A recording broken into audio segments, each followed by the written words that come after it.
اور لوگوں کے ساتھ عدل و انصاف کریں گے تو اللہ فرماتے ہیں یہ بہتر ہے. بہتر ہے خیر اس میں تفضیل ہے نا. کیا مطلب؟ اس دھوکے سے بہتر ہے. وقتی طور پر تو دھوکہ دینے میں تمہیں پروفٹ زیادہ نظر آ رہا ہے، لیکن اللہ کہتے ہیں حقیقت میں ایسا نہیں ہے، یہ زیادہ بہتر ہے. بہتر کیوں ہے؟ احسن تأویلا، انجام کے اعتبار سے اچھا ہے. انجام میں کیا ہوگا؟ لوگوں کا تم پر اعتماد بحال ہوگا، لوگ تم سے ہی کاروبار کریں گے، پھر سوسائٹی میں ظلم ختم ہوگا، سوسائٹی ایک اچھے نہج پہ چلے گی. تو ہر لحاظ سے اس کی تو جتنی بھی تفصیل بیان کی جائے کم ہے کہ انصاف کے سوسائٹی میں، معاشرے میں بالآخر اچھے ہی اثرات ظاہر ہوتے ہیں. وَلَا تَخْفُ مَا لَيْسَ لَكَ بِهِ عِلْم. دیکھیں کیسی زبردست آیات ہیں. اللہ اپنے بھی حقوق بیان کر رہا ہے، والدین کے بھی، رشتہ داروں کے بھی، غریبوں کے بھی، مسکینوں کے بھی، اور جو سوسائٹی کے حقوق ہیں وہ بھی بیان کر رہا ہے. اسلام ایک جامع مذہب اسی وجہ سے. تو سوسائٹی میں انصاف ہونا چاہیے. اس کے لیے سوسائٹی کو صحیح نہج پہ چلانے کے لیے یہ بھی ضروری ہے کہ پروپیگنڈوں پہ یقین نہ کیا جائے، جھوٹی خبریں نہ پھیلائی جائیں. وہ خبریں جن کی آپ کو تحقیق نہیں ہے ان کو فالو نہ کریں. تبھی قرآن کہتا ہے وَلَا تَقْفُ مَا لَيْسَ لَكَ بِهِ عِلْم. اس چیز کو فالو مت کرو جس کا تمہیں علم نہیں ہے، یعنی جس کے صحیح ہونے کی تمہارے پاس دلیل نہیں ہے.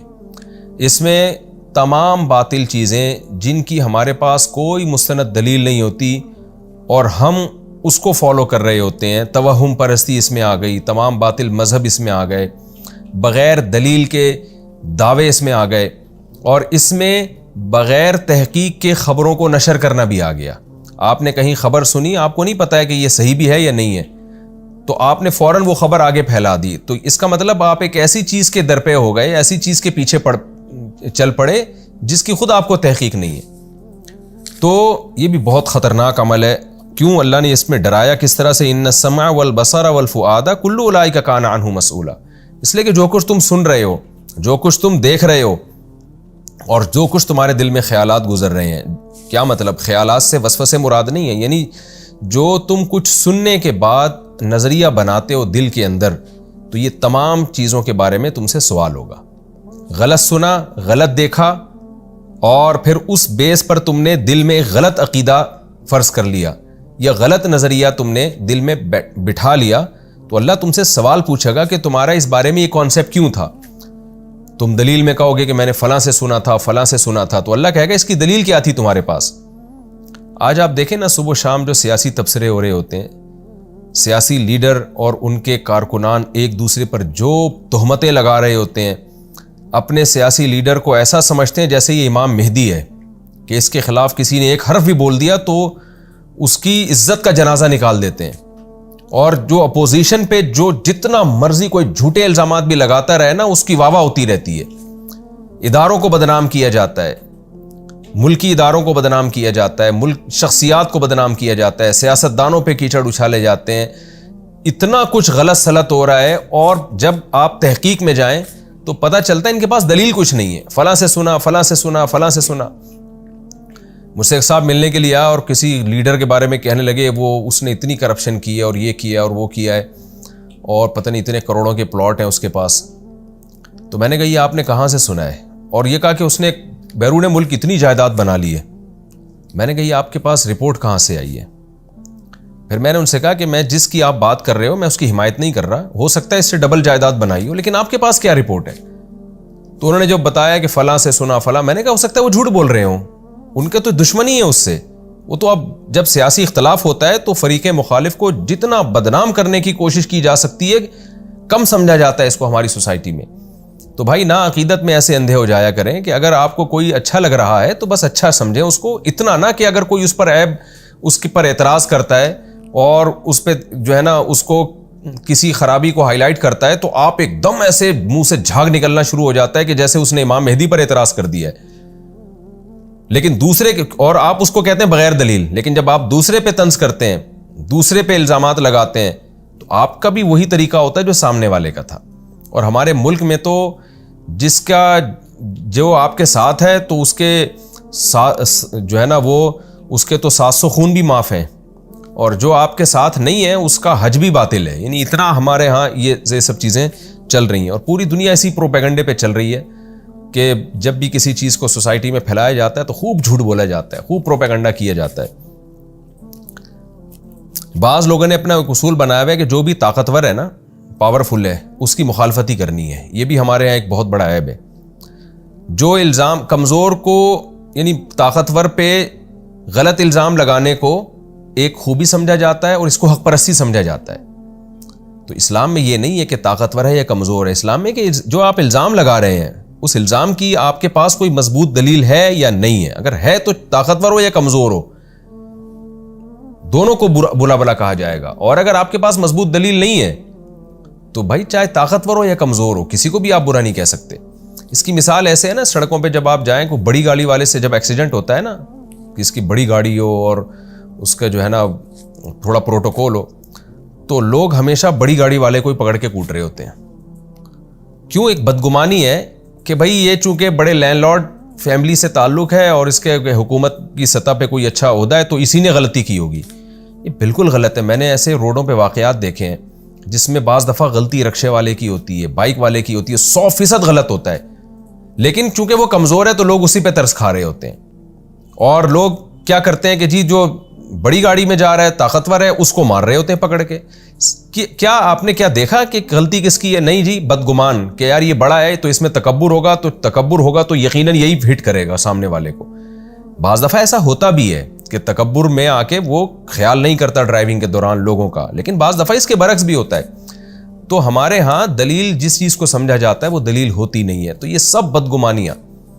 اسی طرح یاد رکھیں، فقہا سے بھی لوگ بدگمان ہوتے ہیں. آپ کا علم کم ہے، آپ نے ایک فقیہ کا مسئلہ سنا، فوراً یوٹیوبرز اس کے خلاف کلپ بنا دیتے ہیں. جو نئے اسکالرز آ رہے ہیں کہ دیکھو امام حنیفہ نے یہ لکھا، امام شافعی نے یہ لکھا، فلاں عالم نے یہ لکھا، فلاں بزرگ نے یہ لکھا، یہ سب 2 نمبر ہیں. تو آپ اتنی جلدی بدگمان کیوں ہوتے ہیں؟ آپ اس کی تحقیق کریں. ہو سکتا ہے ان کی دلیل تک آپ کا دماغ نہ پہنچا ہو، آپ کی وہاں تک نالج نہ ہو، یا آپ کا مینٹل لیول ہی نہ ہو ان کی دلیل کو سمجھنے کی، آپ میں صلاحیت ہی نہ ہو. تو ہر جگہ بدگمانیاں، بغیر دلیل کے الزامات. یوٹیوب پہ آپ دیکھ لیں، کسی کو بھی ذلیل کرنا ہو، رسوا کرنا ہو، 2 منٹ لگتے ہیں اس کی عزت کا جنازہ نکالنے میں. میں تفسیر میں ایسے واقعات نہیں سناتا، لیکن ابھی ایک مثال سامنے آئی. مولانا طارق جمیل صاحب پہ الزام لگائے گئے، 49 ارب کی جو ہے ان کے بینک سے ٹرانزیکشن ہوئی ہے. اس کو اتنا پروموٹ کیا گیا کہ میں بھی سمجھنے لگا کہ ایسا ہوا ہوگا، لیکن چندے وندے کی رقم آئی ہوگی، ظاہر ہے وہ کرپٹ تو نہیں ہے. لیکن جب میں متعلقہ لوگوں سے ملا، بینک والوں سے ملا جا کے، تو انہوں نے کہا کہ ایسا کچھ بھی نہیں ہے. تو میرا خیال یہ تھا کہ FBI والوں نے غلط نوٹس بھیجا ہے، تو انہوں نے بتایا کہ FBI نے بھی کوئی نوٹس نہیں بھیجا. آپ دیکھیں، کچھ بھی جب صحیح ذرائع سے آپ تحقیق کرتے ہیں نا تو کچھ بھی نہیں نکلتا، لیکن پروپیگنڈا ایسے ہو جاتا ہے. مفتی نعیم صاحب رحمۃ اللہ علیہ، جب ان کا انتقال ہوا تو ان کے بیٹوں پر یہ تہمتیں لگی، الزام لگا اربوں روپے کا. جب میں نے جا کے ان کے پرسنلی ملا، یا میں تو بینک مینیجر سے بھی ملا، تو انہوں نے بھی کہا کچھ بھی نہیں ہے، اتنے پیسے ہی نہیں ان کے اکاؤنٹ میں پڑے ہوئے. لیکن آپ میڈیا پہ خبریں دیکھیں کیسی چل رہی ہیں اور لوگ تبصرے کر رہے ہیں. تو میں لوگوں کے شخصی واقعات اس تفسیر کے لیکچر میں نہیں بتاتا، لیکن یہاں میں آپ سے بتا رہا ہوں کہ ہم اپنی موت خود ہی مر جائیں گے. اور اسی طرح یاد رکھو، غیر مسلم کے بارے میں بھی بدگمانی جائز نہیں ہے جب تک آپ کے پاس دلیل نہ ہو. بعض دفعہ ہر چیز امریکہ کے کھاتے میں ڈالی جا رہی ہوتی ہے، بعض دفعہ ہر چیز غیر مسلموں کے کھاتے میں ڈالی جا رہی ہوتی ہے. اصل میں یہ ان کو پروموٹ کر رہے ہیں، اصل میں یہ نہیں چاہتے. بعض دفعہ وہ ان کو اس سے کوئی غرض ہی نہیں ہوتا، ہم ہی نہیں چاہ رہے ہوتے ترقی کرنا. تو ان آیات کا خلاصہ یہی ہے کہ لا تقف ما لیس لک بہ علم، جس کی تمہارے پاس مضبوط دلیل نہ ہو اس کے پیچھے مت چلو، اس کو فالو مت کرو. کیوں؟ ان السمع والبصر والفؤاد، تم سے تمہارے اعضاء کے بارے میں سوال کیا جائے گا. بغیر تحقیق کے بات کان لگا کے تم نے سنی کیوں؟ جب تمہیں پتہ ہے یہ اس بات کا اہل ہی نہیں ہے تو سنتے کیوں ہو؟ اور ایسی چیز دیکھتے کیوں ہو جس کے بارے میں تمہیں خود یقین نہیں ہے کہ یہ جو میں دیکھ رہا ہوں یہ حقیقت میں ایسے ہے یا نہیں ہے؟ اور اس سن اور دیکھنے کے بعد پھر تم دل میں غلط عقیدے کیوں بناتے ہو، غلط کانسیپٹ کیوں بنا دیتے ہو؟ تو جب تک ہمارے پاس کسی بات کی کوئی دلیل نہ ہو تو ہم اس وقت تک اس کو فالو نہیں کر سکتے. اچھا، اس آیت کا بعض لوگوں نے غلط مفہوم بھی بیان کیا. ہر آدمی، میں نے بتایا نا، فرقہ پرست لوگ قرآن کی آیتوں کو غلط جگہ پھیرتے ہیں. بعض لوگوں نے کہا کہ دیکھو جو لوگ مجتہدین کو فالو کرتے ہیں ان کے پاس بھی تو مسئلے کی دلیل نہیں ہوتی، صرف اس بیس پہ فالو کر رہے ہوتے ہیں کہ فلاں عالم کا قول ہے. تو خوب سمجھ لیں، فاسألوا اہل الذکر ان کنتم لا تعلمون. قرآن کا حکم ہے اگر تمہارے پاس علم نہیں ہے تو پھر تم علماء سے پوچھو، کیونکہ ہر چیز کا ہر ایک کے پاس علم نہیں ہوتا. تو ایسی صورت میں دلیل عالم، ایک عامی آدمی کے لیے عالم کا قول ہی دلیل ہوگا. جیسے آپ نے میڈیکل سائنس کا علم حاصل نہیں کیا تو ڈاکٹر سے آپ پوچھیں گے، تو یہ چیز اندھی تقلید نہیں کہلائے گی. یہ تو قرآن کا حکم ہے کہ جس چیز کا علم نہیں ہے تو اہل علم سے پوچھو. میڈیکل سائنس کا علم نہیں ہے تو ڈاکٹر جو کہے گا اس کو ماننا پڑے گا. تو یہ اس میں داخل نہیں ہے کہ لا تقف ما لیس لک بہ علم، بلکہ یہ اس میں داخل ہے کہ تمہارے پاس علم ہے. علم کیا ہے کہ عقل بھی یہ کہتی ہے، علم بھی یہ کہتا ہے کہ جو جس فیلڈ کا ماہر ہوتا ہے اس کو فالو کیا جاتا ہے.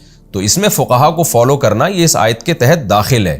یہ بغیر دلیل کے کسی کو فالو کرنا نہیں ہے، بلکہ جس کے عالم اور مجتہد ہونے پر دلیل قائم ہو چکی ہے، اور وہ دلیل ہے اجماع امت. جیسے امام بخاری نے کہہ دیا کہ یہ تمام احادیث میں صحیح لے کر آیا ہوں، تو امت نے مان لیا. کیوں؟ ہمارے پاس امام بخاری کے برحق ہونے کی دلیل ہے. وہ دلیل کیا ہے کہ اجماع ہے، کہ پوری امت نے ان کو مانا ہے، ان کے محدث ہونے کو تسلیم کیا، علم حدیث میں ان کے کمال کو تسلیم کیا. تو ایسے ہی مجتہدین کے اجتہادی صلاحیتیں اور ان کے کامل علم کو پوری امت نے مانا ہے. تو اب اگر کوئی ان کو فالو کرتا ہے تو دلیل ہی کو فالو کرنا کہلائے گا. مصنف ابن ابی شیبہ اور مصنف عبدالرزاق اور دیگر حدیث کی کتابوں میں صحابہ کرام تابعین کے بہت کثرت سے ایسے فتوے موجود ہیں جن میں ان سے فتویٰ لیا گیا، انہوں نے دلیل نہیں دی بلکہ بس فتویٰ دے دیا کہ یہ جائز ہے، یہ ناجائز ہے. تو ظاہر ہے اس کو ہم اندھی تقلید نہیں کہہ سکتے. وجہ اس کی ہے کہ صحابی رسول کی بات پر عمل کر رہے ہیں نا ایک شخص، اور صحابی بھی وہ جو نبی کے پاس انہوں نے اتنا ٹائم گزارا ہو. تو ایسے بہت سارے فتوے ہمیں ملتے ہیں حدیث کی کتابوں میں کہ ایک تابعی آئے اور صحابی رسول سے مسئلہ معلوم کیا، انہوں نے جواب دے دیا. تو اب اس کو ہم یہ نہیں کہیں گے وہ بغیر دلیل کے کسی بات کو مان رہے ہیں. بھائی بغیر دلیل کے نہیں مان رہے، ایک ایسے شخص کی بات کو مان رہے ہیں جس کا برحق ہونا دلیل سے ثابت ہے. تو ایسے کی بات کو ماننا دلیل ہی کو فالو کرنا کہلاتا ہے. جیسے کہ حدیث میں آتا ہے انما شفاء العی السؤال، عاجز کی جو شفا ہے نا وہ سوال میں ہے. جو علم سے، جس کے بعد خود علم نہیں ہے تو وہ سوال کرے گا، تو جو اسے جواب ملے وہی اس کو اسی میں شفا ملے گی.